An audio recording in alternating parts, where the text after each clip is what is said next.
كنت في المطعم رأيت ناسا يطلبون اللحم.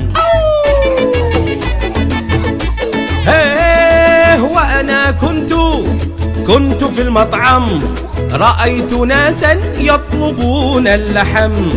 قال لهم راعي المطعم: لا يوجد لحم بعد رفع الدعم. لدينا جبن وروتي، عندي باجل ونخي، قولوا لي ما هو اللي خاطركم فيه.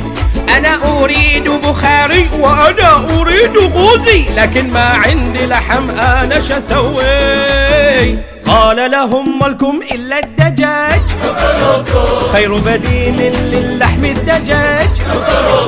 ولا شرايكم في برياني دجاج، ولا تبون كباب دجاج، ولا شرايكم في صالون الدجاج، خير بديل للحم الدجاج.